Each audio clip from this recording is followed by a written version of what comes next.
there's not really a language barrier, but like when they speak English, it's like it's a little broken in the way that they speak really quick and all their words kind of jumble together. So there's this video that I saw a long time ago, and there was this, and I'm pretty sure they were Jamaican, but this guy was getting Ubered somewhere, and so he's like coming up on where he lives, and he's like yes, he's like decrease me here. He's like, yes, leave me alone. And he's like, huh? He's like, the driver's like, what? What are you talking about? He's like, decrease me here. Leave me alone. Meaning like, stop here, drop me off here. And it's just so funny. It's so funny. It's like, please regard me. Yeah. Decrease me. It's funny. Dude. It's just so funny. It's hilarious. Yeah. I love that. But welcome back, everybody. Welcome back. We're back. I've lost track. It doesn't matter what episode it is. Doesn't matter. 18, I think. I think it is 18. Yeah. So, did you hear the story about the Napoleon era crown jewels being stolen from the Louvre? I did, yeah, because they shut down. Yeah, after for like that. 2 or 3 days. Yeah, I saw that. Like these, in like the middle of the day, they roll up with this truck heist that has like a furniture lift on it, which they use to like take furniture up to like second, third story apartments or whatever. Just like ride it up there, bust the window, get in, take the stuff. Middle of the day, museum's open. Yeah. In there, and then they come back down and they get on motorcycles, gone. Take off. And apparently they dropped some crown. Oh my gosh. That they dropped on the way out. But yeah, like in the middle of the day. That's to do a heist like that in the middle of the day, which I love that they're calling it a heist because it was like a full. I think they are using the term heist because it was like because it sounds just diabolical. As dumb as it was, it was silly, fully like planned out. They had it all planned out. Yeah. Yeah. Yeah, I don't know. And apparently they did it in like 6 or 7 minutes. These are so they knew exactly what they were after, where they were going to go. I don't know. I laughed at it too because I'm like, you got to be shitting me. Because the first thing, really? The headline I saw was like, what's that museum called? The Louvre. The Louvre, yeah. It said closed due to some heist or whatever, and I was like, what the hell? So I looked into it and I was like, my God, like they full on robbed the place. Yeah, took some artifacts. Apparently, something. When they get with artifacts like that, and a lot of jewels and diamonds and what have you in this stuff, but it's like it's hard for them to put a value on it because it's like stuff's like 200 and some years old, whatever. But they're saying it could be up to $102 million because the gold and the jewels and the diamonds, and this and that. And it's like. So they get away with it? I believe that, yes. I'm assuming. So, and at this point, they're saying they probably melted all the precious metal down. Right. And then they can go on the black market of jewels, black market, and sell like these pieces in like, whether it's not a sapphire or an emerald or a diamond individually, they can. Yeah, because you're not going to roll up on the pawn shop down the street. Yeah, hey, what would you give me for this crown? Yeah. And they're like, yeah. Well, where'd you get that? Never you mind, sir. Not the museum that was robbed this morning. Don't ask me any questions. How much you give me? Yeah. I'll trade you for a guitar. Oh, so speaking of pawn and stuff, I watched Weapons last week, finally. And holy shit. Did you like it? I loved it. Isn't it just... I'm going to watch it again. It is totally... And it's coming out on HBO tomorrow. Yeah, this weekend. So it's free. But yeah, like I was saying, we talked about it a couple weeks ago, and I was like, it was not at all what I expected. No. But I really freaking liked it. And so I guess if you want to talk about it for a little bit. Yeah, go ahead. So like right from the get-go, I love kind of how they just drop you right into the situation. Like that little girl narrates, she does like a narration in the beginning talking about what happened with the kids and all that kind of stuff. Yeah, right. So it gives you like a quick little summary in the beginning, and then they just drop you right into that like teacher parent meeting at the school. And you're going, and like Josh Brolin's going off on like the teacher and everything. And like they're all like basically like bombarding her, and they're trying to keep her safe to get her out of the school. It was and her like, and one other kid. Yeah, Alex. Were not affected. Right. Apparently. So And I love that you kind of like get right into her and like you follow her around to like from the school to the liquor store to the house. Yeah. And there's just this constant tension of like, she's not safe. You don't know what's happened with her. She's obviously an alcoholic due to this situation and maybe other things. And I think that they put that in there almost to make you feel or believe that maybe she did have something to do with it, because she's like a little, you can tell she's like a little, unstable might be a bit strong, but she's not. And really paranoid too. Super duper paranoid. Yeah. Super paranoid. And getting drunk and whatever. And so it's almost like you want to try to lead you down this path that maybe she did have something to do with it. Right. So like right in the beginning, it makes you believe that like, okay, she obviously has something to do with this. Yeah. And then, and then the stuff happening at the house, the knocks on the door, the witch getting painted on her car. But I love foreshadowing. Yeah. The foreshadowing in that for sure. But then I love that the movie does chapters of each character, and then they come full circle together. Yeah. And they kind of lead off and then show you different perspectives of the same scene. Yeah. Well, Well, the one at the gas station. Yeah. Oh my God. When you first see it, you're like, what in the hell? Yeah. And then you get to see Marcus. the backstory of what led to that happening, and you're like, whoa. Yeah. So like, I love that, you follow the teacher for a little while because she's trying to figure out what happened as well. And then, she rolls up on Alex's house and she's like, suspects something is happening. The house is like papered up and everything. Yeah, it's windows dark. are papered. You can see his parents just sitting in there on the couch. Yeah. And you're going, what in the And world? then, the teacher's telling her to stay out of it. And then, she gets involved with Paul, her ex, who's a cop. Who's a recovering alcoholic, cheating on his wife with her. And then he gets involved with James, this like little crackhead, basically. Who was he was like my favorite I character. loved his character. Yeah. He was my favorite character. Yeah. Like he climbs in the upper second story window of that place. He was funny. Yeah, he was my favorite character. He was really good. And it kind of like, I loved how, that kind of symbolized like kind of the loneliness of like of some people. Like they did the alcoholism, they did the loneliness, they did like the like Paul's situation with how he was, recovering alcoholic, so he didn't have like this outlet to his life, and like, he can tell he's like pretty monotone with his wife and the whole like trying to get pregnant and everything. And then the head like chief or sheriff of the station's her dad, and it gets crazy. And then when you finally meet I forgot her name. The witch. Oh yeah, what the heck was her name? It's man, I can't remember. Yeah, I forgot. But with all the stuff that she's doing with Alex, and like when you finally by the third act of the movie, you're figuring out how this has all been happening because of her. Well, how about when she rolls into the meeting at the school with the principal? Oh my God! And you're going, yeah, like who the hell is this in the world? Yeah. And she's like super convincing, right? Yeah. Oh, he's been, dad's ill, and when I'm eating and all this, saying all this stuff, and that freaking principal is a freaking pushover, right? Oh yeah, he's just like, okay, yeah, like he's not gonna like stand up and like demand that, hey, sorry, you can't be here. We're gonna do a wellness check on the parents, right? No, he's just like buying what she's telling him. And because in any in any town, someone like that rolled up at your school you've never met before. Yeah. Who the kids and the parents wearing have never wacky like Ronald McDonald wig. Yeah. And you're like, in the crazy glasses, and you're like, wait a minute, like this person definitely does not fit in here, doesn't belong here. Yeah. Yeah, and so like it was cool that like they made you think in the beginning, like you said, the foreshadowing with the witch thing, that she was going to be the one, and it turned out to be an actual like witch. With witchcraft. Yeah. Which was crazy. It was wild. And then when you really see it, when she invites herself into Marcus's house, yeah, and she does that to him and his boyfriend, I'm assuming. Yeah, boyfriend or husband, whatever he was. And that seemed so brutal. That was crazy. Yeah, that was messed up. And then you finally realize, that's how the kids were being controlled. Yep.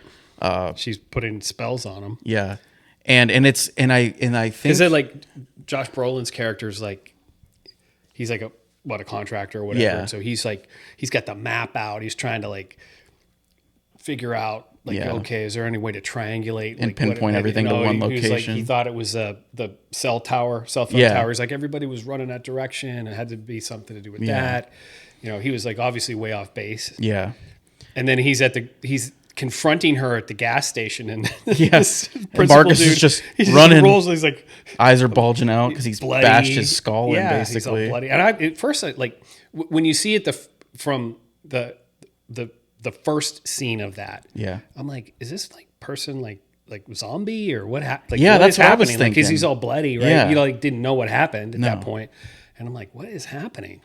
That scene scared me because of like how they were just. He was confronting her at the pump, and they're just talking, and then you just see him coming. Yeah, all of a sudden he just Josh Brolin, I can't remember totally targeted on her. His name was, but he looks over and he sees this dude running across the street, and he's like, "Oh, wait a second." And then when they go back and show you how he got there, every place he ran through, like running down the street, it's so crazy. It was a really really good movie. Highly recommend that one.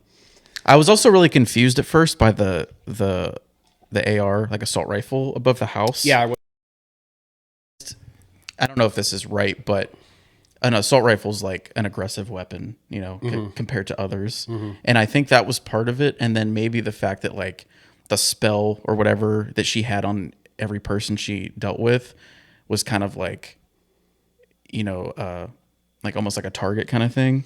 So like ARs are accurate targeted rifles. Like I feel like that was part of it. Yeah, because I thought it was just strange at first to just see this rifle, and still actually in context of having seen it, is a little bit strange. Weird. Like it kind of doesn't fit in, but obviously there's a reason that it was in there. But I think you're onto something there. With the reason for it. Also, to go back to the director, Zach Krager. So him and I can't remember the other guy's name, and forgive me because I know this guy had passed, but him and his friend. Were the Whitest Kids You Know. That was like their thing early on, and then due to alcoholism, his friend, I think his name was I can't remember it, but he died an accident due to alcohol, and Zach kind of started to write the story after he lost his friend, and in real life. So interesting. And then I think he wrote himself into her character. Okay. In a way, and like how she was struggling with everything, and I just thought it was really interesting, kind of how this all came to be. That's kind of cool. It's cool when you get the backstory about like how a story gets written. Mm-hmm. I read some about Guillermo del Toro, how he came to do this Frankenstein thing. Oh yeah, because he like grew up as a horror film nut, kind of as a kid, and always liked the story, but he wanted it to be a little bit different, that kind of stuff. So it's kind of cool. Like, it's like, because again, it's like we've talked about before, like we don't always see behind the veil. We see, we see we go watch the movie, we see the movie, we try to figure out, okay, what's the movie telling us or whatever. Yeah. And if it's not just a pure entertainment movie. Right. And then you start to get a little bit of the backstory about why the story was done the way it was or whatever. Yeah. And speaking of Frankenstein, because we know that's coming out here soon. It's coming out after Halloween because Del Toro says it's not a horror film. Right. He wants people to realize that that is not what this is about. Yeah. Because it's getting a Netflix release and a limited theater release. Yeah, I think the limited theater release might be this weekend, and then I think it's hitting I think you're right. Netflix first part of November. Yeah. So it was funny. So we went to the theater yesterday to see a matinee. We saw Black Phone 2, which was also really good. I don't know if you saw the first one. I didn't, because it's just like... Yeah, I didn't. No. Okay. I highly recommend that you do watch the first one. Okay. Because you can't just watch the second one.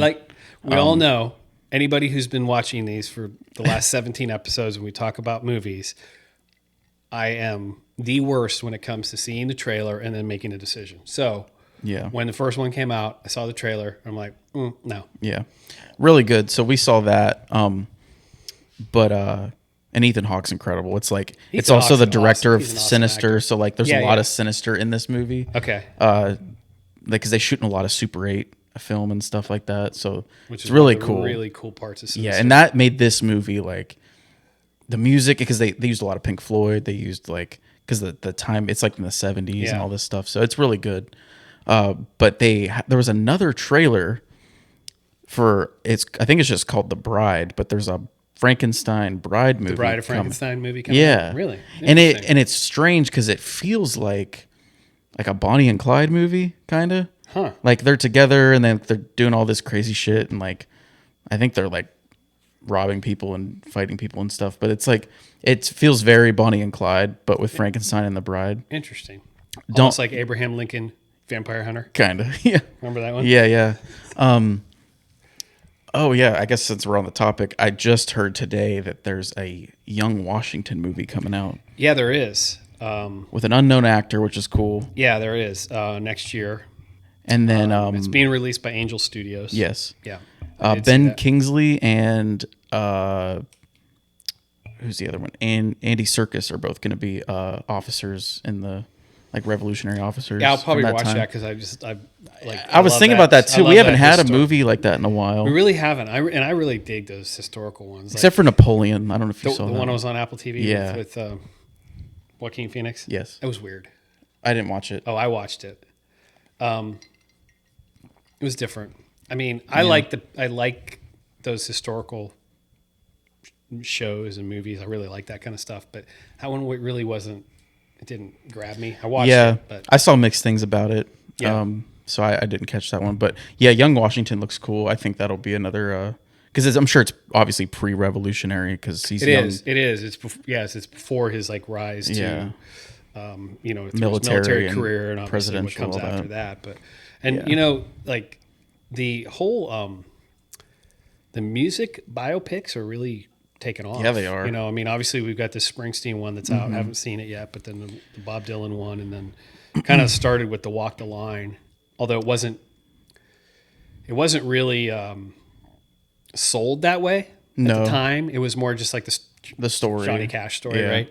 But there's one coming out about John Lennon. Oh, is there? Yeah.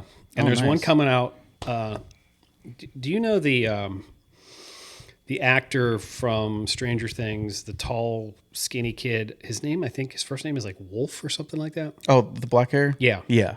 He and his dad are doing one on The Replacements. You familiar with the band The Replacements from the 80s? No way. Minnesota punk band? Yeah. Yeah. And he also plays music. Yes, right. He does. He's in a band. Yeah, he and his dad are doing one on The Replacements. That's pretty cool. So, I didn't know the that. biopics are they're really popular off. Right now. Yeah, because Walk the Line was a long time ago. And then, probably close to 20 years ago. 7 years ago, we got Rhapsody, which was pretty good. Mm-hmm. We got Elvis. We had the one, too, about NWA that came out. Oh, yeah. Right. Compton. Yeah. What was the name of that one?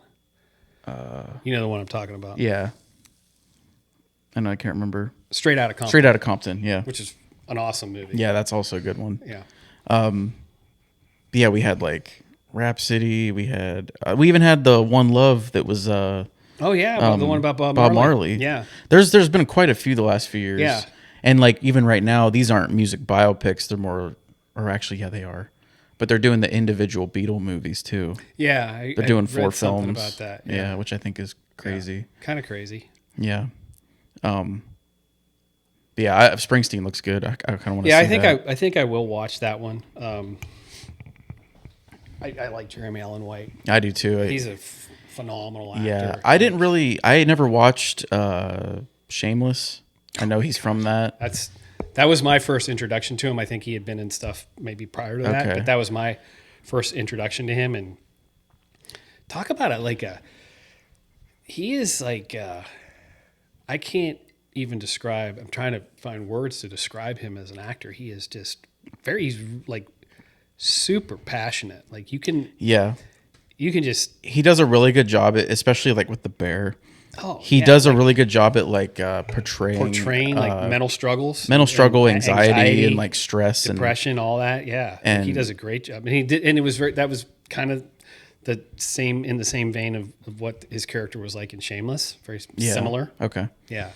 I'm trying to think. What else, has he been in much else since, or is this his next big thing? I'm pretty sure. I think this is kind of his next big thing. Yeah. Yeah. Oh, good for him though. I mean, he's obviously had a big rise with The Bear, doing really well, and then getting cast in this movie. Yeah. Oh yeah, and Iron Claw. He's in that too. Oh yeah, he was. That's right. That's a good movie. I haven't seen that. Oh yeah, if it's not on anything, I'll let you borrow it. It's really good.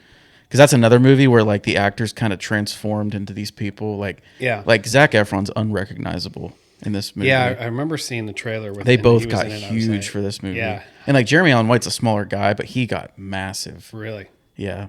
And he also he portrayed can't think of the brothers' names right now, but they did a really good job with that. This is a quick turn of what we're talking about, but I was watching Joe Rogan last week, and I was scrolling on his page, and I remember this was kind of a running joke a while back, but it was funny to see. I guess Fear Factor's coming back. Which I don't know how that's even making a comeback due to how they got canceled in the past. That was crazy. It made me think about how it's funny that we had the host of Fear Factor and The Apprentice on a podcast talking about like really important world events. It's just kind of funny. Isn't that weird? It's kind of strange to look at where we are today with him and Trump and think about that. That's funny. It's just kind of silly. It is kind of silly, but it's just kind of crazy to see like how things have changed and like where people end up and to think that a guy like that, like, I mean, he was a total dweeb on Fear Factor. Oh yeah, right. He's always stoned and like he's always high. He's like, oh, this person. It was like when it first came out. It was like on MTV, right? Yeah. So it's like okay, and to think that now, what, like 20 plus years later, 25 years later, however long ago that's been, this is a guy that now, what he says on that podcast and the people he has on and the topics they discuss really just fuel what happens in the universe as far as the topics that are discussed. Yeah. Like that's probably one of the most viewed, probably the most influential personalities when it comes to pick a topic. He has all kinds of people on his show. It's amazing the wide variety of people he has on his show talking about all kinds of stuff. Yeah, and like since you and I started doing this podcast, I now get most of my information through like Sean Ryan and Joe Rogan. Yeah. Like, and on accident too. You know, I don't watch them like religiously, but I catch them every week, like a episode or two. Yeah. And it's just the amount of information I get just from watching them. Overwhelming at times. It is, yeah. You know, and you think about Rogan and it's like I watched the one he had the Red Clay Strays on there a couple 3 weeks ago. And they have been on other podcasts. They were on Theo's podcast, and a lot of that was just sort of talking about how we got started, telling stories, whatever. They got into all kinds of the quote unquote conspiracy theories and stuff. And I'm gonna have to catch that one. It was really interesting because at first I'm watching and I'm like, okay, because it kind of started out like, hey, how'd you get started? Where'd you meet? Where'd you grow up? Just their origin stuff, all that stuff. And then it kind of goes, and you're going, oh, okay, interesting. That's kind of how it was with, when he had Jack Carr on. Yeah. Same thing. Like, you know, he was talking about, and like he talks about in his books, like in his inner, he has like his epilogue in the beginning or whatever. The monologue part. Or the monologue, talking about how he came out of the service and how he became an author and all that. Like he did the same thing on Joe Rogan, but then like once they get past that introduction, they just start talking about crazy stuff. Yeah. And I feel like that happens a lot with having people like that on there. That's one of the things though that's the one difference I like about Sean Ryan's show is that like he starts out, okay, we're going to have an introduction. He goes through the introduction. Yeah. A couple minutes, right? And then it's like, all right, tell me your story. And then depending on who the guest is, you could be deep into that shit like 3 minutes in. Yeah. And you're just like, boop. And he always has he has a really good way at segueing into other topics. Oh, he does. And he obviously has some kind of structure.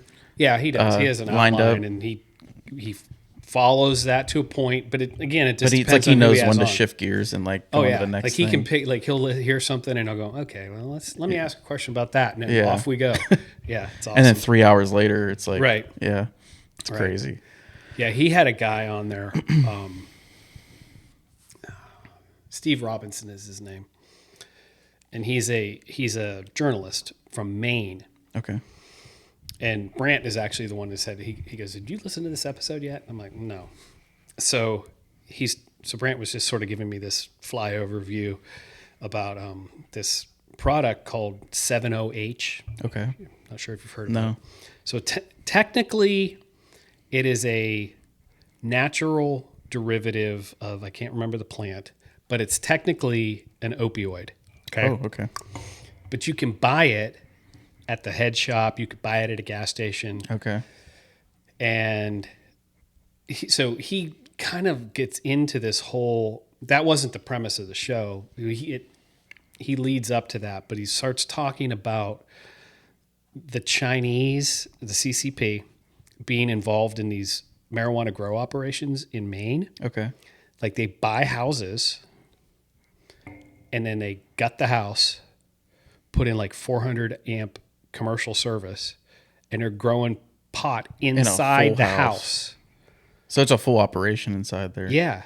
And then are obviously selling that outside of the state of Maine, technically illegal. Right. Yeah. So, and they're getting their workers by their people, we're going to help you get into the United States. And then to pay off your debt, you got to like snip flowers for the next however many days or weeks or months until, and and so Sean Ryan asked him, he's like, "Well, how did this even get on your radar?" And he goes, "I got a buddy who's an electrician." And he goes, I don't know, he goes, "We're sitting there having a beer one day. And he just talking about business or whatever. And he goes, I've noticed, like, he says, all these people that have these houses, I'm getting calls to come to houses to put in 400 amp service."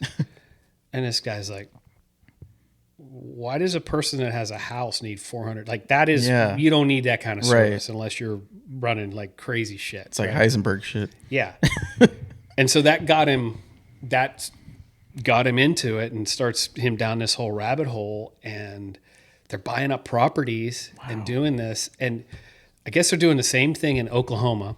And he goes, they're growing more pot in the state of Oklahoma than can be consumed by the people who live there. That's crazy. It has become like this massive operation. Wow. Tens of billions. So he goes, you go to the door of one of these places, knock on the door, and a guy will come out, and they act like they can't speak English, which some of them can't. Right. And they'll start asking questions. And then he goes, "I've been to like 3 or 4 of these places. Like one of them will just pull out a phone, dial a number that's in the state of New York, hand me the phone. And there'll be some Chinese woman on the other end. Right. Saying like, you have to talk to our lawyer." And he's like, "What?" Yeah, it's like, wow, it's wild. That's crazy. It is just wild shit. So then so that leads into this whole thing about, and I guess I'm ignorant to this. I didn't know there was a difference between hemp and cannabis. Yeah. So what's happening is they're taking all of this weed they're growing and pushing it off as hemp. Okay. So that you can sell it at a head shop or you can sell it at the gas station. So it's like technically legal, but it's not. Correct. Yeah. Right. Yeah. And and then of course, because it's like, I think it has to do with the THC level. The THC level, yeah. And then he was going into the whole process of how they make the oils, right? And so that led into the 70H thing, which is like new on the market. Supposedly gives you. There's not enough data out there to say how it affects people, right? But it's like.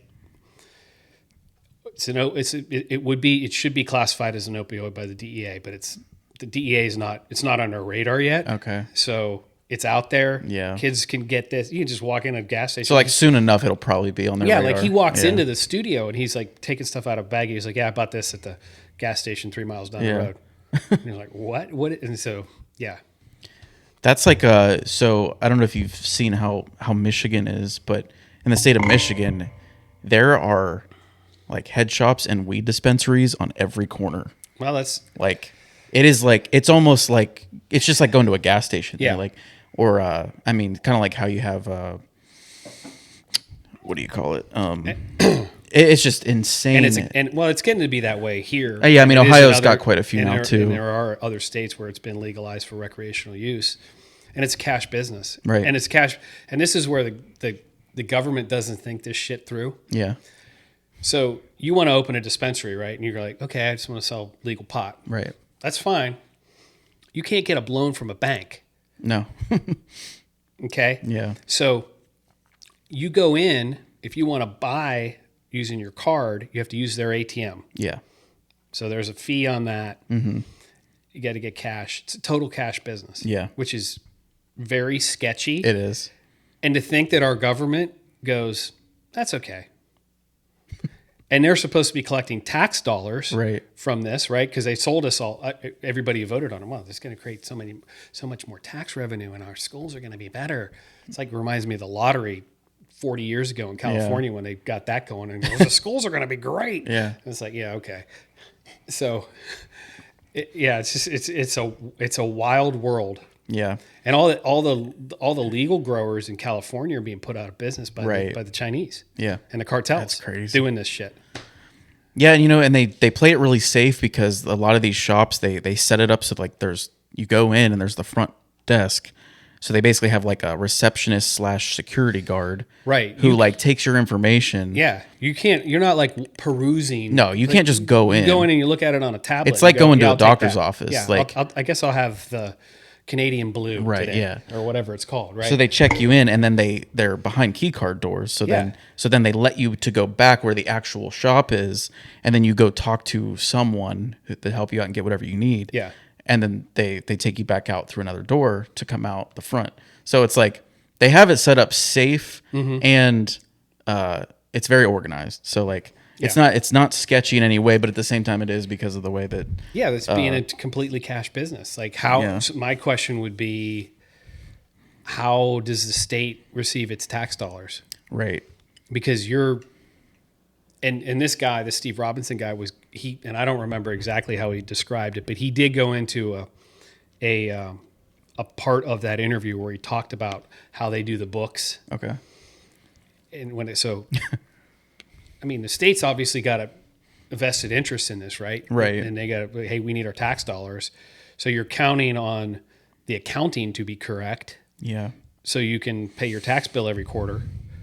Yeah, that's something I'd want to look into to like see exactly how they because obviously if it's quote unquote legal in whatever state you're in, how are they doing that whole thing without, with like you said with the tax thing and. Yeah, and I mean, I'm sure that I mean, let's be honest. I'm sure they're skimming something off of there. Oh, I'm sure they are. You know what I mean? Yeah. Yes, we're turning in a whatever forms we have to that shows the revenue that we generated last quarter, and this is our tax bill, and here's the check, and we're good. Yeah. And somebody in the tax department at the state goes, yeah, well, it looks about right. Okay. I mean, what are they going to do? They're going to start what they can't, like in some of these states, and it's just relatively new here in Ohio, but in some states that's been a thing for years. Like, what are you going to do? Start auditing every freaking one? Yeah, it's not going to happen. You don't have the manpower to do it. Yeah, and the more that they open, it's going to be harder to control. Exactly. So it's just and I mean, it's not been, and I'm not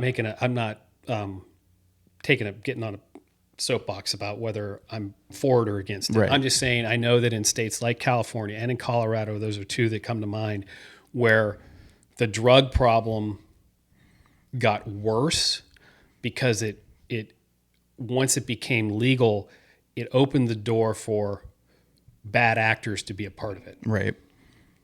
And they essentially killed the people that are trying to like legally do it. Like, in California when it, there were all obviously tons of illegal grows going on all over the place, right? And then they made it legal, and so the people that were doing it illegally, where some of them were like, yeah, well, okay, this is what I do. Let me do this legally. Let me go through the permit process, the licensing process, yada yada yada. And then you start getting stomped out by the cartel or the CCP, and it's like, wait a minute, this is bullshit. Yeah. We know they're not doing it the right way. Yeah. That's a crazy. As a world, I didn't even think we were going to end up on this topic, but it's just like, it's crazy how it's growing so quickly, and and I still don't know a ton about it, but just like we've obviously both just heard this from just. Yeah, this was really my first. That was really my first real deep dive into it. You know, I've watched a couple. There's a couple documentaries that I've watched. Especially there was one called the Emerald Triangle. That's about. I think it's on Netflix or whatever. It's about California, about that Humboldt area, which has always been. It has been since the '60s, a big marijuana growing area. Okay. A lot of it was because there was a lot of dense forest. Right. They could grow and not be detected from the sky and stuff like that. That makes sense. And there was a whole thing about how these illegal grows affected the ecosystem. Okay. Which is like crazy.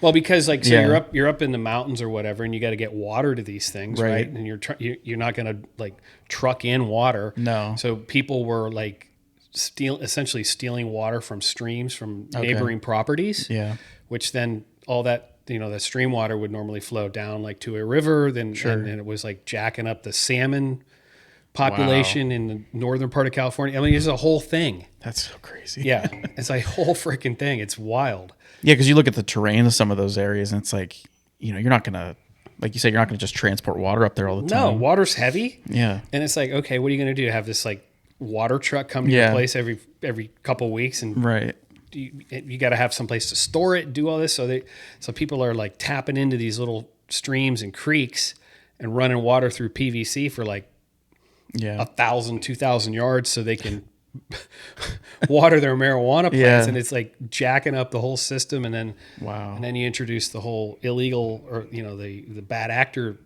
side of it. And it's just really crazy. What was that? Well, you said it was on Sean Ryan? Yeah. His name is Steve Robinson. Steve Robinson. I'm going to have to check that out. He was on there recently. Okay. I think I might have skimmed past that one. I think I saw it on there. Yeah, I think his name is Steve Robinson. So there is one thing I wanted to bring up that I just learned about today, which it kind of falls into play everything that we've talked about for a couple months now. But are you familiar with with Project Bluebeam? I am not, surprisingly. Okay. Because if it's something related to something wacky, usually I am, but I'm not. Yeah, it's a little wacky. And it's not that far fetched. So, you know, for a while now, we've been talking about like 3IATLAS, and we've been talking about religion and like space and ancient civilizations and like end times, all that kind of stuff. Yep. So for a long time, I can't give you a number, but there's always been this. It's like a theory, speculation kind of thing. But Project Bluebeam is essentially, there's 3 steps to it. And the first step is causing like earthquakes, tsunamis, anything like catastrophic to the earth that would cause panic and destruction. Okay. And they're essentially saying that these are like, what do you call it? Like apocalyptic events. Yes, but like we caused them on purpose in a way. Like we I don't know. I can't find the word right now, but we essentially like triggered these things to induce panic and stuff. And then the second is using essentially holograms of like religious people like Jesus or Muhammad or whatever, like massive hologram to like create more panic and chaos in the world, to like basically essentially like project like Jesus over the planet, essentially to like trick people into believing that the end times are here. And then the third step is brainwash and like manipulating and all that kind of stuff. So like this is like a theory that's been going on for a long time that like, and then they're using this 3IATLAS thing as like one of those items like show. So it's like a false flag kind of thing. False flag kind of thing where it like, okay, so this thing's about to go behind the sun here in like a week or two. Yeah. I mean, Avi Loeb is now saying like after October 29th, like anything could happen. Yeah. Kind of thing. And we're blind completely to it we at this won't be point. Able to see it. Right. For like 3 weeks or something. Yeah. Right. And then so people that are in this like blue beam speculation are saying that like, oh, this thing going behind the sun could essentially transform or trigger something and we're not going to see it happen until afterwards. But going back to the blue beam thing, like they're basically saying this is another way to take advantage of like people's religious beliefs and anything else, and just like the fear, panic factor. And so like basically saying that we're controlling all this happening to control people.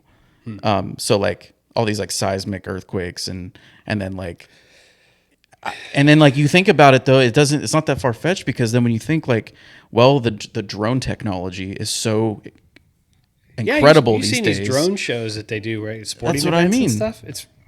And then we talked about, you see a video of it and you're like, that is just crazy. Yeah. And like you go in like because it almost goes like the fantasy side of it, but like there's things in like fictional stories where like people have used this tech to trick people. Yeah. And well, we just were talking a couple of weeks ago about the whole AI thing. Yeah. All of that. Right. Like stuff. So between like AI and like we talked about cloud seeding a while ago, like they use drones for that too. So like weather control, like apocalyptic event kind of things. And we already know that the weather can be controlled. We know that is a thing. Yeah. So how far could we go to essentially have like 1,000 drones that could create a hologram that's to trick people into believing that Christ is coming back, or that there's or even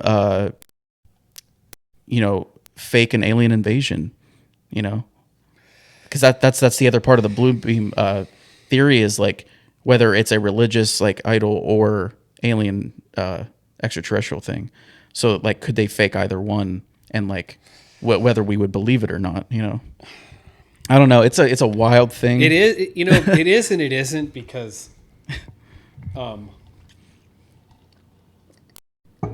you know who Alex Jones is? Not familiar, no. I'm familiar with him and I've known about him for a while, and I'm not going to share my opinion of him. However, he's just for context, he's the guy that said that the Sandy Hook thing was fake. Okay. And he got sued and had to go to trial and had to pay like some astronomical amount of money to whom I don't know, families, victims or whatever. But he was kind of blacklisted for a while. But he's back out there. And I guess you would say he is, in a strictest sense of the word, a conspiracy theorist. Okay. But anyhow, he was on Tucker Carlson's show, and I'm listening to it, and you got, like, if you want to hear it, listen to it. Whether you like him, don't like him, that's irrelevant. But some of this stuff you're talking about are some of the things that he talks about. Okay. Like he talks about how, and we've touched on this going back to World War I and World War II, and like this systematic destruction of Europe, of Christian Europe, and the systematic destruction of white America. And he talks about controlling people's minds and opinions and how the media plays a part in that and all this stuff. So anyhow, you say it's far-fetched, but it's like you listen to him talk about some of these things, and some of this stuff he has talked about in the past has actually come to be. So it's kind of like, I don't know. Yeah, and it seems like the more time goes on, the less things become less far-fetched the more time goes on. Like with anything. I agree. Yeah, it doesn't matter what it is. I mean, I'm quickly ending up in this camp of like everything is a freaking lie. Yeah. Like everything that we've been told or been taught is not exactly how it's been given to us. Especially when we talk about how like last week, like how things through history have been rewritten or covered up or whatever it is, Yeah. Even in American history, like when I was in school, like I don't know how different it was between our generations, but like even then I feel like there were a lot of stories we were told that are not true at all. Mm-hmm. I mean, whether you want to go down like the Christopher Columbus story or the moon landing or whatever it is. Yeah. there's so much that's been altered through history and that they don't teach in school now. Right. Yeah. He and Tucker get into a whole thing at talking about, because we've touched on the World War I, like what triggered that. And then so they take it a step further and talk about how, like, I'm just going to throw a nugget out there. So talking about World War II, how a lot of people didn't want the United States to get involved in that. Right. And one person in particular who falls into this category is Charles Lindbergh. Okay. And he was a big time isolationist. He's kind of like, hey, like, I'm not saying that what the Nazis are doing to the Jewish folks is a good thing. However, we don't need to be involved in that. It's not our fight. Yeah, like that had nothing to do with us. But and interestingly enough, not long after, he was the first guy that like flew transatlantic. And then you probably know the story about his son getting kidnapped. Oh yeah. Mm-hmm. Right. In like 1932 or something like that. And then they find the kid dead like a couple months later. And then they pin it on this German guy. And he's the guy that did it, right? He ends up getting executed in like 1936 for this crime. Okay. But it's like those things aren't coincidental, right? He's speaking out about, hey, we don't need to get involved in this, and a German dude kidnaps his kid and kills him. Yeah. Yeah. Just weird stuff. I know. Yeah, just weird things. And then it makes you wonder, like, even today, like, oh, and that was another thing, part of the Bluebeam thing, but it was like covering up evidence and eliminating like political figures or people in the I guess people in the public eye, I guess, who are influential. Yeah. Like what? And then like you figure Charlie Kirk just got, Well, it does seem to be. I mean, it does seem to be people that go against the grain, right? Yeah. That speak that out. disappear. like Alex Jones is talking about, like, he goes into this whole diatribe about how the left has this whole plan that, create this chaos, and then there's going to be military in the streets, right? So Trump's talking about sending National Guard to these big cities, and then we're going to fight back. People are going to get killed. Then it's Trump's fault, right? Right. And then there's a kill list and all this, and I'm like, but it does seem to be the people that go against the grain, that say things that are unpopular, and they're the ones that seem. I mean, look at what the media has been trying to do to Donald Trump for the last 10 years. Yeah. I mean, yeah. And you can say what you want about him. There's no question that he's definitely said things that are against the grain over the years, and the media's tried to just destroy him, tried to sue his ass off, tried to put him in jail, all kinds of crazy stuff. Tried to kill him. So yeah, I'm not saying the media tried to kill him. I'm just saying but it's just like it's scary to, like, I guess, have a voice now. Especially if it's effective in the way that they don't want you to be. Because then, like, people just get either taken out or disappeared or. But it makes you wonder, like, the Charlie Kirk thing is interesting. If you juxtapose that to a person like, say, like a Tucker Carlson, who's also very outspoken on similar topics. This Alex Jones is like, he is very outspoken, similar topics. And it just makes you wonder, like, if that is the case, if Charlie Kirk was killed by people who didn't think that message was the right message to be out there, like, what about these other people that are saying the same thing, right? Candace Owens, other people like that. I mean, it takes some balls to especially in light of that happening, to continue to talk about those things. And I'm not saying that they shouldn't talk about it. Right. If it's, I think at the end of the day, all of us should want to know the truth. Yeah. Regardless. And I think no matter how ugly that might be. Right. And when things like this happen, I think whether it is happening or not, if there are people that are trying to silence someone or silence a group of people, I don't think they're naive enough to think that would shut people up, you know? Like, I don't know. I mean, or like controlling through fear or whatever it is. Yeah, I mean, I guess it depends on the person. Like, if you were out there saying things that were unpopular and against the grain and had threats against your life, you know, I don't know. I guess that's an individual decision to say, I'm going to continue to do it or I'm going into hiding or whatever. Right. Yeah, I don't know. That's crazy stuff. Yeah, it is. It is wacky. There was something else I was going to bring up that was totally off topic. But I can't think of it at the moment. Oh, okay. Yeah, kind of stuck at the right now. Okay. Shoot. Well, yeah, this 3IATLAS. We've got like a week. And, and you know, the crazy part about this whole thing is like when I first started hearing about it, and we talked about it on here, and you're like this Avi Loeb guy, Harvard professor, and he's out there, very vocal about it constantly, almost every day. Yeah. And now, like, his latest thing was like, if you want to go on vacation, you should do it before October 29th because I mean, we don't know what's going to happen. Yeah. And you're going, what? Yeah.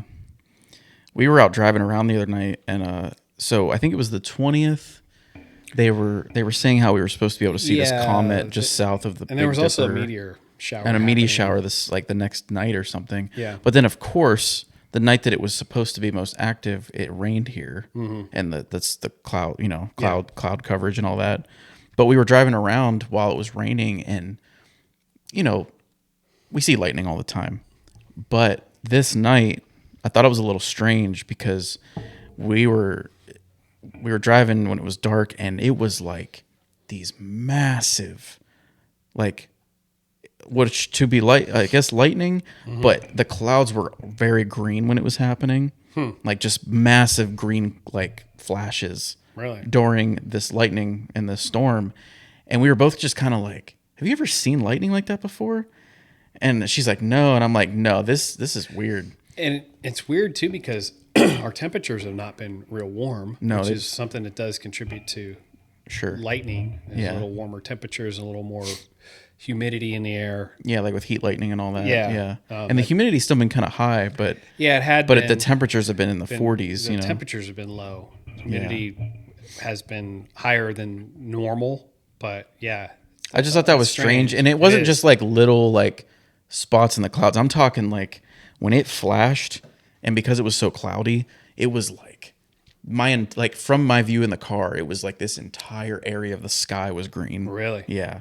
And like it happened a few times, and it was just kind of strange. Yeah, that's weird. And I don't know I don't know how much. I haven't looked online to see like what people had seen during this. Yeah, I haven't seen much about. And I don't know if it's just because of where we are and like with the weather, we didn't see anything. But I really tried to. I went out a couple of nights and was like, I don't see anything. Yeah. But there's always a lot of hype around that kind of stuff too. Well, there is, and and also sometimes you just got to get 5 or 6 miles outside of town and where there's no light pollution, a little darker to see stuff. Like when you're out in some of these places, and it's so beautiful when it's like the stars are so crisp, and it's and I've never experienced that. Any of that. Like I've seen clear skies with stars, but like my buddy Dave talks about, he went out and worked at this restaurant out in Utah one summer, and he used to have to walk back to where he was staying. And he said, dude, the walk back is just unreal. You can get that around here. You just got to go to some of the places where we've done our man camp and some of that type of, even down at your Papa's place, you got to get out away from the big city lights to see it. Because he's like, man, I was walking home every night and you could see like the belt of the Milky Way and all this stuff. And I'm just like, because you're out in the mountains, like there's nothing out there. Yep. Yeah. I someday want to go somewhere where I can like experience that, on a clear night. Yeah, it's awesome. Yeah, and like the Northern Lights, all that kind of stuff. Yeah. Yeah. So I don't know what to expect with this whole thing. I don't either. And I've been really, I really haven't had much of an opinion about it, because it's like I really don't know what to make of it. Yeah, and like as much as I've been interested in the whole thing, like, and like in the beginning, it was like a little concerning because I was like, man, is this like? Yeah, I remember when you first brought it up here, and you were like, oh, it's we're talking about this collision course with the planet. And yeah, like, holy crap! And then, like that completely went away. Yeah, and then I've kept up on it, and like I guess I'm still just it's so like there's just so much speculation, because like there's still so little we know about it, and like obviously we got have had eyes on it for months now, and it is definitely a bizarre event that's happening, and I don't know how they even measured this, but they're saying this thing could be like billions of years old, and it's just finally making its way through our solar system. And yeah, I've read some of that stuff too, and I'm just and it's kind of hard to get your head around that sometimes. And it is strange, and maybe it's because it is the first time we've seen something like this. But maybe because of the speed and the size of it, it's just because we've never seen something like this before. And maybe it is just another comet passing through. Yeah. But with all the experts are saying that's not the case. I don't know. And like maybe it is, there's all this, it could be an alien craft or some other extraterrestrial object that's not a comet. I saw you got to take this with a grain of salt, but I saw this picture on Twitter that some Japanese telescope picked up of it, and it was really, and again, I don't know if this was real, fake, who knows, right? But it almost looked like, this image almost reminded me of like what the Milky Way looks like when you're out and you have no light pollution. Like okay. It was like this in the picture. It was probably like this long, and it looked like a bunch of like all these stars, and like light clusters and stuff. And I'm like, yeah, it's really weird looking. That is strange. Yeah, because like I did see something about there's like a lot of these dust particles around it now, and like all these different green lights and stuff, and right.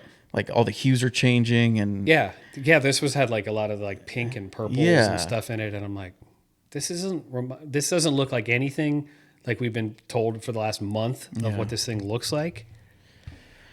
Yeah, space is so fascinating to me, and like just anything, whether it's true or not about it, is just like I think it's one of those things where like sometimes I don't think our minds can even comprehend what it really is or what it means to like understand the universe and like everything out there.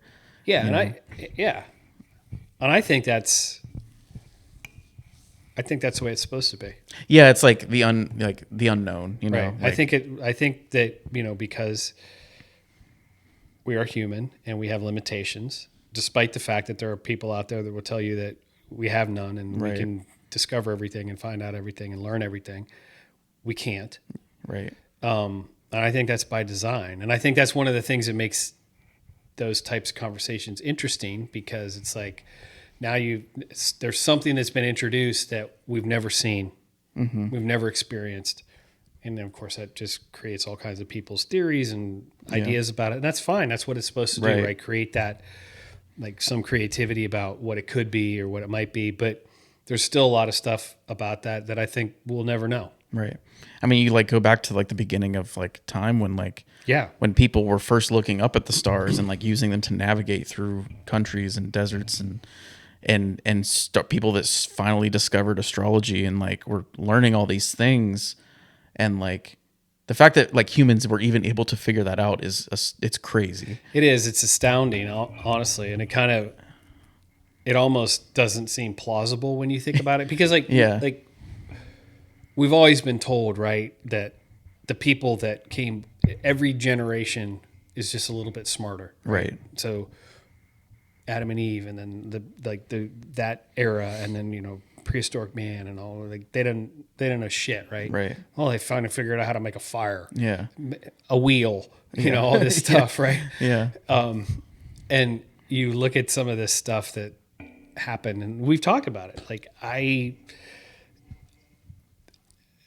it's almost like there had to have been some influence there for us to figure out, like, to give us like that little push in the direction. Like we grew up thinking like we were cavemen, right? They just went out and they hunted a woolly mammoth, and they just that fed them for a year or whatever, right? And they just picked berries and stuff, and they survived, and then they communicated by grunts and hand signals, and then they figured out how to make a fire so they could cook the meat, and they got a wheel, so now we can do stuff and make carts and it's like, okay, I mean.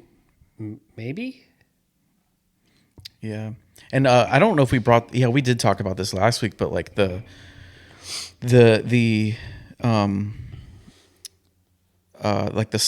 big skeletons that were dug up, the giant skeletons that obviously aren't in museums, or really there's not a whole lot of evidence that there's nowhere you can go to see that. Yeah, there is evidence, but it's not pushed. Right. For people to see. Those people have been silenced. But they're real photos. Yeah. And it's like those are other things. It's like something else was here at one point, and possibly guided us to where we are now. Yeah. And whether we find that out for real one day or not is I think some of the answers are out there. I think they're being suppressed on purpose because it doesn't fit the narrative. Right. That's just my personal opinion. Yeah. If you, and I think we've touched on the Book of Enoch before. Yeah, we did. And you really dive into that. I listened to a guy talk about that book in depth and talked about some of the players that were a part of that and what it's believed that they taught humanity. And it kind of was like, metallurgy and all these things and how to architecture and how to like actually, you think about some of the cultures and societies that lived during the time of the Bible, right? In the desert. Somehow they figured out how to grow stuff. Yeah. And like have like, there's like one guy that said, "Hey, let's put this seed in the ground and let's see what can happen." Yeah, or like they have like the wells. Yeah. So like, if you're traveling by camel through the desert, there are these territories that have certain wells. Yeah. And there would be people that like if you drank from their well, they'd kill you, or because that was like their property. But like they figured that out though, like how to even like in a desert where there is nothing to sustain life, you figured out how to have a well. You figured out that if we dig a hole deep enough, we'll find water. Yeah. Who thought that up? Right. Like who thought, let's just dig a hole. Let's just dig and we'll just keep digging until we find water. Yeah. And all his buddies are like, you're out of your mind. Yeah. And after day 2, they go, I'm done helping you. And, well, no, I'm just going to keep digging. We're on the desert topic. I looked more into what Brant was talking about with the soldiers in Afghanistan who had supposedly encountered like giants. Oh yeah. Well, there was also other stories that soldiers who had encountered like UFOs and stuff during deployment. I had heard certain ops, some of that stuff. Yes. And I assume they were probably silenced due to that kind of topic. Probably under oath or something. But did you see just the other day there was a report of this object hitting a commercial airliner? Yeah. Hitting the windshield, and busted the glass on the inside. Yeah, they're trying to the media. Yeah, it was a weather balloon. Okay. You're flying I didn't even see it. It was just a weather balloon. Sorry, just ran into it. Like what? That's just like that story a while back that we talked about the guy, the test pilot that was flying I think an F-15, and was like sideswiped by a unknown object. Yeah, a UAP. Yeah. Right. So, on that topic, just real quick, I don't know if you knew who Tim Burchett is. He's a congressman from Tennessee. Okay. But he was on Tucker's show. Oh yeah. And he's talking about UFOs. Like he's big, like I wouldn't say big into it, but he's trying to push that a little bit further about, we had the whole hearing last year, right? Right. we're gonna reveal everything. Yeah. You'll know everything that we know, which turned out to be not the truth. Yeah, they danced in circles the whole time. Yeah, and it just blew some smoke up people's skirts. And it was like, okay, good. Just stop. We gave you one. Just quit asking questions about it.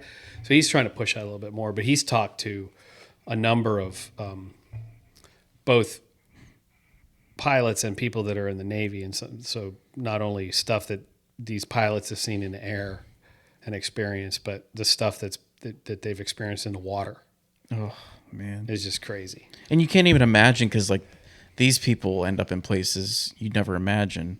Yeah, and especially like uncharted territory and stuff. Like sometimes. Yeah, I mean, you're in the Navy and you're on a ship that's 1,000 miles from any land. Yeah. Like, how can I sit there and say you're wrong? Right. That you say you saw this. You were there. Thing come up out of the water, and I'm like, that's impossible. How would I know that? Yeah. And you got a bunch of these octogenarians in the Congress, and like, this guy's a liar. What do you know about it? You haven't been out of your freaking office in Washington, D.C. for the last 50 years, and you're telling this guy that he's full of shit? Yeah. Yeah. It's crazy. It's crazy. Yeah. I don't know where that'll go. The UFO thing has always intrigued me. I've never really known how I felt about it. Because, not having ever experienced something personally, it's kind of, and it's kind of like the Bigfoot and all these things. And it's like, if you haven't experienced it, it's hard to kind of wrap your head around it. Yeah. But yeah, like we went to, this was a few years, well, this was probably before COVID, but went to the Mothman festival down in Point Pleasant. Point Pleasant, which is an awesome area. Yeah. Really historical area. But and that whole thing is crazy. But visited like the Mothman Museum and like a couple of the other locations, and like talked to some people down there, and like they have all of these like objects and photos and things of people that have supposally encountered this, and it's like, well, and I had that whole thing there with that bridge, right? Yeah, it collapsed on like Christmas Eve or right around Christmas time, back in whenever that was, 90s or whatever. But yeah, I wasn't even planning on going there. I was on my way to Knoxville because we're going to a Comic-Con in Knoxville, Tennessee, and Point Pleasant was on the way there. Right, you go right through. So we stopped and went through all that. It's fascinating. And it's like the thing, like, you have all these people, right? It's like people that have had personal experiences with UFOs or with Bigfoot sightings or whatever, Mothman, right? Like, are you telling me that all those people just like someone made it up and everyone just went along with it? And everybody just went along with it. Yeah. Hey, Timmy saw Mothman last Friday night. Yeah. Well, I saw him too on Saturday night. Yeah. What? Yeah, I don't know. Yeah, I had a driver. He was like, "Yeah, man, I was taking my rig through to drop this load off, and shit, this 10-foot thing was standing right in front of my truck when I got." I'm like, so whether he's full of shit or not, I don't know. Yeah, but right. It's like the story circulates consistently. Yeah, and it's kind of like some of the stuff that we've talked about. How the topic of the flood, or the topic of objects in the sky, or giant figures, giant people, giant whatever. Things that are like cross-cultural throughout history. It's like, and some of this stuff, like with some of the Bigfoot type of things, that's not like everybody goes to that film, that clip that was from California from the 60s. Everybody goes, oh, like that's the first time, but that's not the first time that it was ever. It was the first time it was ever filmed. Yeah. If you believe it was real, but there's been and there's thousands of people all the time every year that tell stories about this. And it's like, I mean, it's no different than like all these urban legends and mythology and everything. Like, it's all from something, and even like mythology to that, like legends, it's come from somewhere, right? It's so so what, are you just trying to convince yourself that you saw something? Yeah, right. I don't know. And then the naysayers like maybe just don't want to believe it, or I don't know. Yeah, like the Loch Ness monster, right? Right. We sent how many, in a submarine and a boat and then this, and we didn't see nothing. It's also it's also a lake that's supposedly like 800 feet deep and very murky and all this. Like, I don't know. I mean, But with a planet that's made mostly of water, and the amount of it that we have not discovered still to this day is like, well, yeah, and it's like all the time they're like, oh, hey, we thought this species was extinct, but we found this crazy, crustacean in Indonesia. Yeah, that that nobody's seen this thing for 10,000 years. We thought it was extinct. And even on our own planet, it's like our oceans and lakes it's just as intimidating as outer space because I would agree. There's so much that's undiscovered. Yeah. That we don't know. And like just like with space, we can't even physically go down that deep. Right. Or that far out into space. Right. So like unless we're using some kind of technology that can withstand that pressure or whatever you want to call it. Yeah. But there are places out there in the ocean and stuff that are deeper than what even technology can do. Yeah. Because there's still tons of undiscovered water out there. But like you said, I think just like as humans, it's like the unknown that's so fascinating to us, and like the wonder and like always trying to like go beyond what we know and figure out things that could be or not be, Yeah. Yeah. It is. It's awesome. It's crazy. Yeah, it is. It is crazy. Yeah. Yeah.